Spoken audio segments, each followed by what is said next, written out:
Jesus answered Satan with scripture. Jesus treated the written revelation, the written word, as final authority, in doctrinal matters. Tayo, ganyan din ba tayo? Kapag may mga doctrinal matters na pinag-uusapan, do we also depend on written scriptures when proving our stand? Ganyan din ba tayo?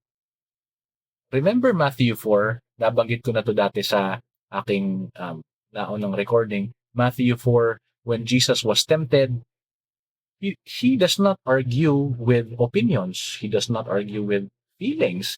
He does not argue with personal authority. Di ba? Jesus, no?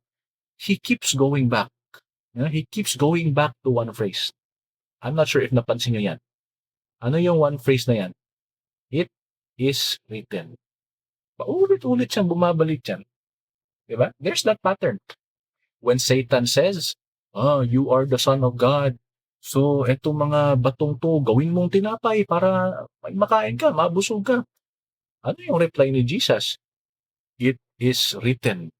Tapos yung kinote niya mula sa Old Testament. It is written. Tapos, nung tinwist ni Satan yung scripture, and nag-attempt pa siya na i-misuse yung Bible yung scripture na yon. Ano ulit yung sagot ni Jesus? It is written. See? So in the face of wrong doctrine or in the face of misused scriptures, scripture pa din ang pambala natin, di ba?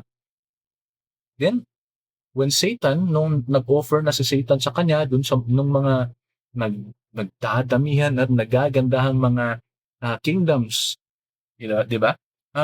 In exchange for worship, Jesus shut him down, si Satan. Paano? Using scriptures. Ano ulit yung sinabi niya? It is written. It is written po din. Di ba? So, notice the pattern. I want you to notice the pattern. Okay? Jesus treats written scripture as final authority. Not suggestions, not negotiable ideas, but settled truth. Settled na siya. Settled. Hindi na kailangang, settled na. Case closed. That's how Jesus treats scriptures. Okay?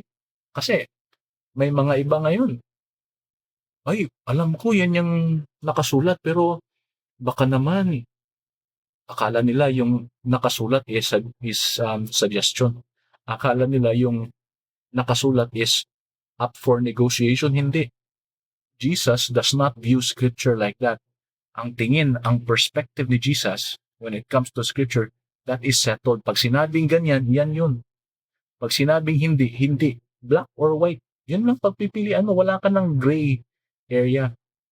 Diyan nagkakagulo eh. Diyan nagsisimula yung confusion. Kapag yung wala dyan, ipinipilit natin. Diyan nagkakaproblema. No? So, even when scripture is misused, Jesus responded with proper scripture. So that tells us a lot.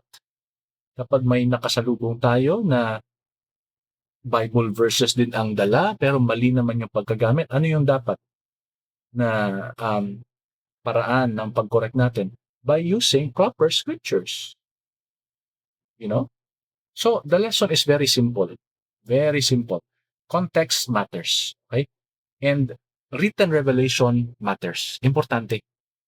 Wag tayong makikinig doon sa mga, madami nga sila na nagsasabi na, di, yung mga nakasulat na yan, ano lang yan, pampagulo lang yan, nakakabaliw yan, huwag niyong basahin.